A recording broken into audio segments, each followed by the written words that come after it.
Karl Marx had specific ideas of what alienation involved. And in this video, I'm going to discuss them with you. My name is Dr. A, at least that's what my students called me over many decades of teaching philosophy. And I'm planning a series of video discussions, lectures on different topics in the history of philosophy and in the history also of what we call social theory. So this is the beginning of that series, and it's going to be a lecture on alienation. Or maybe I should say discussion, because lecture sounds a little too, I don't know, distancing. So we're going to begin now with the discussion.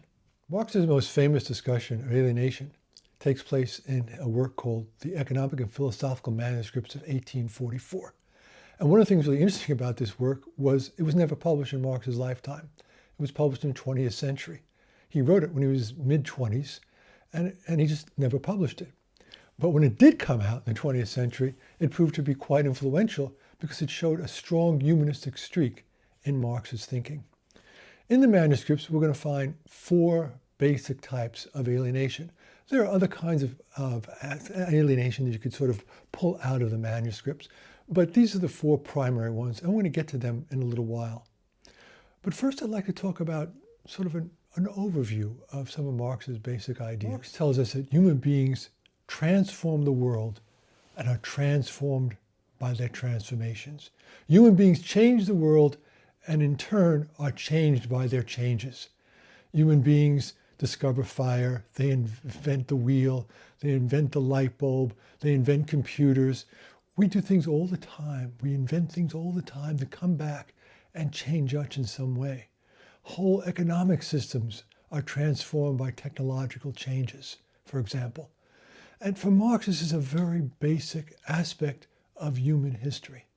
We change the world and it comes back and changes us.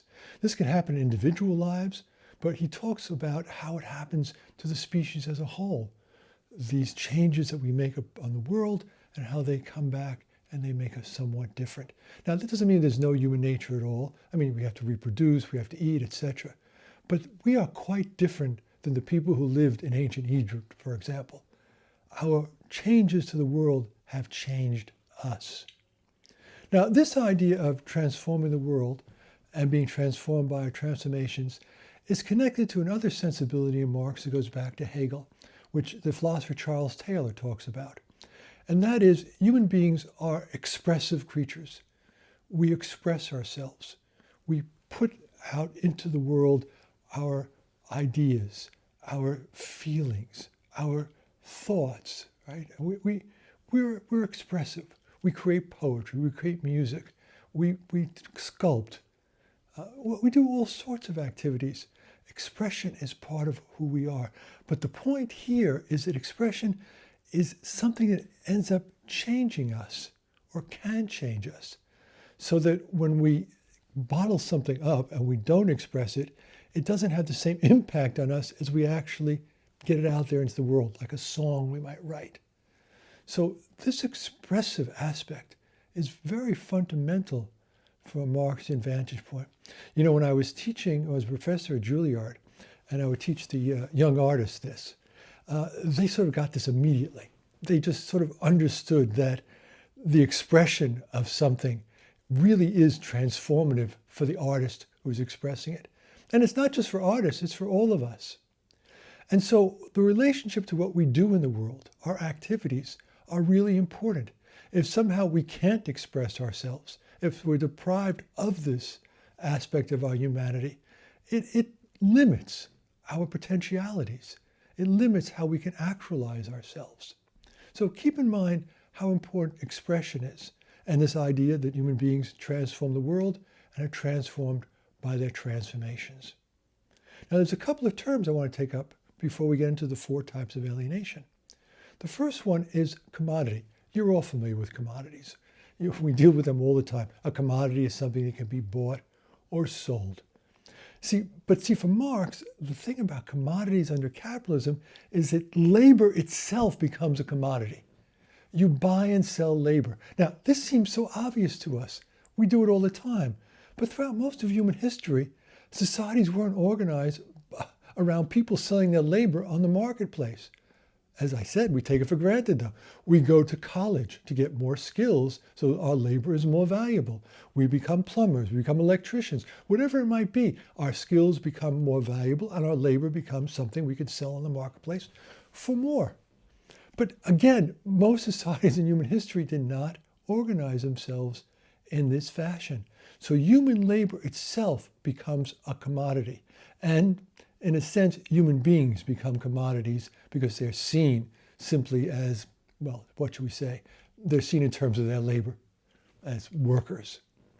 So that's the first term. The second one is objectification. Objectification. Now, when we use the term objectification, we often mean the turning of a subject into an object by, we sort of like thingify a person, like we say, about women that we've objectified, that we've turned them into objects. We don't treat them in their full humanity. We treat them like things, like objects. But this is not what Marx means by objectification.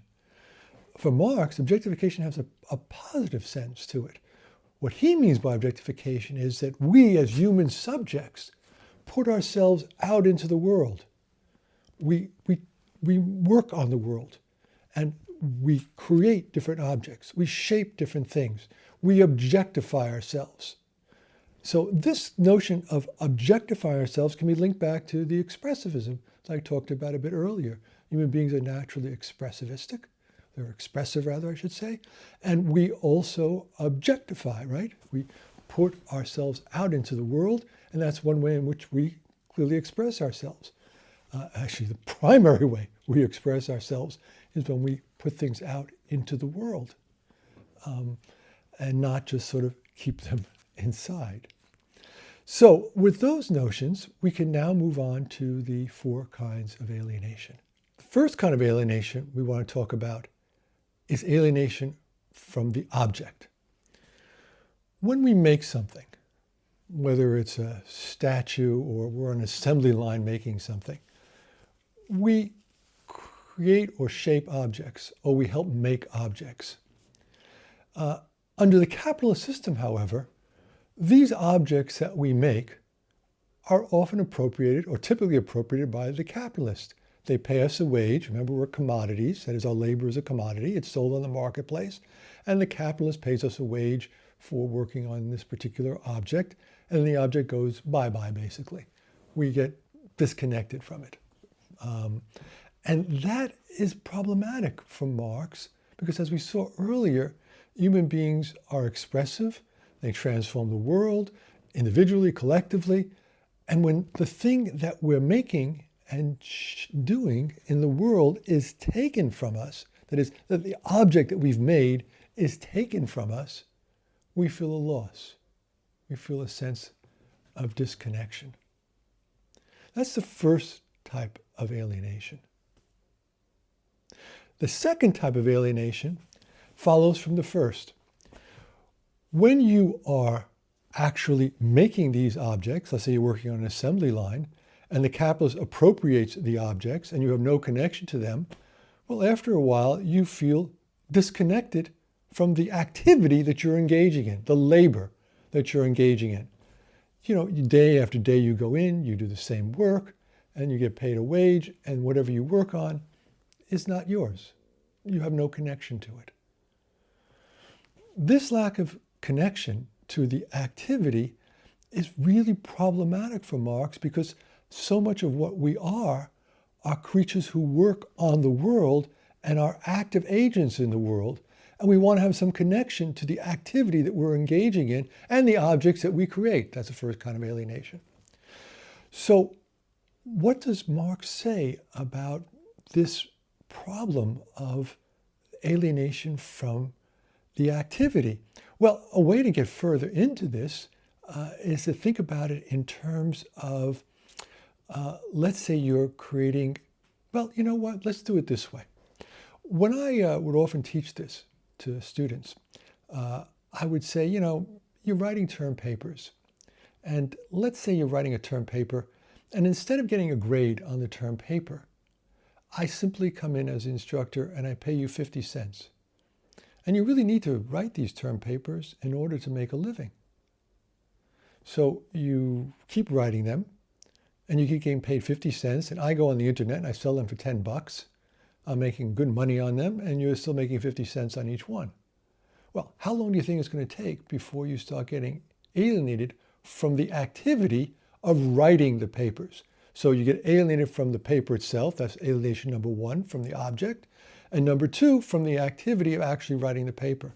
Now, of course, we don't just talk about college students. We just talk about laborers.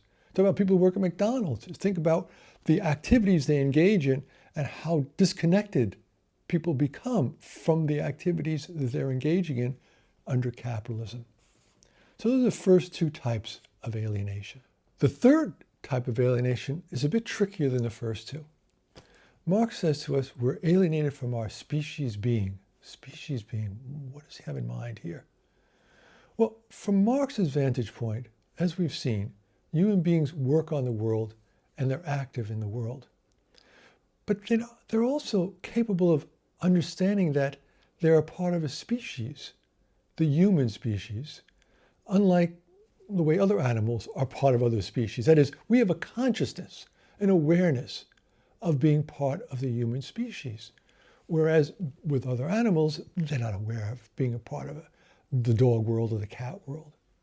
And in being aware of our membership in this species, we have a capacity to think about the activities of the species, what the species has done, how it's changed the world, how it's transformed the world, what has it done in the past.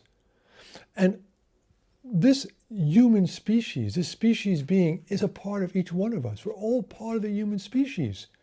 It's part of who we are. And from Marx's vantage point, because of the way capitalism organizes itself, we get disconnected from this sense of our species life. After being disconnected from what we produce, in the first two types of alienation, we start having a sense of not being connected to the activities of other human beings throughout all of history. But we are connected to it. We live in a world that was created by other human beings. The example I've used to help students sort of get a handle on this is the landing on the moon. Yes, I'm old enough to remember landing on the moon. And you know, when it happened, the United States was in competition with the Soviet Union, with Russia. And it was seen to be a great victory for the United States to be able to land on the moon first. However, when it actually took place, and Neil Armstrong put his foot on the moon and said, a small step for man, a giant leap for mankind, people throughout the world responded to it with a sense of, this is a human accomplishment. It's something our species has done, right? Even if they didn't use that word, there was some sense that it took the history of humanity to get to this point of being able to land on the moon, all the things that people have done previously. And that sense of connection was, well, it was rewarding, I think, for many of us who felt it. We had a sense of, being part of something greater than ourselves. And that sense of being part of greater than ourselves simply doesn't happen often enough under capitalism. I mean, there are moments, clearly. Sometimes they happen, for example, when we see a great athlete do something outstanding. We might think, well, that person is a human being. It's an accomplishment of a human being. And of course, it's an individual accomplishment, but there were years of training, years of people learning how to handle running in a better way or whatever sport they might be engaging in. So even something as basic as that has a kind of history and has some kind of relationship to what the species has done in the past. And unfortunately, capitalism cuts us off from this species life. So that's the third kind of alienation. From these first three kinds of alienation, there follows something that Marx considers to be somewhat obvious, is individuals become alienated from each other. I mean, if we're alienated from our work, our activities, from our species as a whole, it's not hard to see how we might start getting disconnected from other individuals. I mean, he doesn't go into it at this level in the manuscripts, but there is something of like, I've worked a long day at the job and I come home and I want to sit in front of the TV and open a can of beer, right? And I don't relate to the people around me. So there's some sense in which the way in which the economic system is organized and makes people labor that pushes them to sort of like get disconnected from other individuals. But there's also the sense he wants to say to us that we're disconnected from ourselves and not being connected to humanity as a whole, to our labor, to the things we produce, and it leads to a general alienation from other individuals, a general sense of being disconnected. So, we often talk in this society about how the family is somehow under threat because of ideas, some sort of dangerous ideas coming from various circles. But from Marx's vantage point, the problem with the family and the relationships and why people start feeling disconnected doesn't have to do with, some kind of ideas just wandering in. It has to do with turning the family into an economic unit in which people have to engage in alienated labor and do it day after day, week after week, and come home and sort of like, maybe they want to sit on the couch and open a beer and maybe not talk so much. And also, to go a bit further with this, the relationships in the families often become economic relationships, contractual relationships, but that's taking us a bit beyond the philosophical manuscripts. But I think you get the idea that even family relationships where people are getting disconnected from one another, perhaps it's because they have to go to jobs or, in some other part of the country, but there's a sense in which we simply don't relate to other individuals as we could, whether it's in the family or in the community. We feel disconnected. We feel lonely. Capitalism breeds loneliness. And it seems strange because we're forced out into the work world. We're working with other workers and what have you. But the conditions under which we do it leads us to feel disconnected, isolated, alienated. And so that's an introduction to Marx's ideas on alienation. Thank you.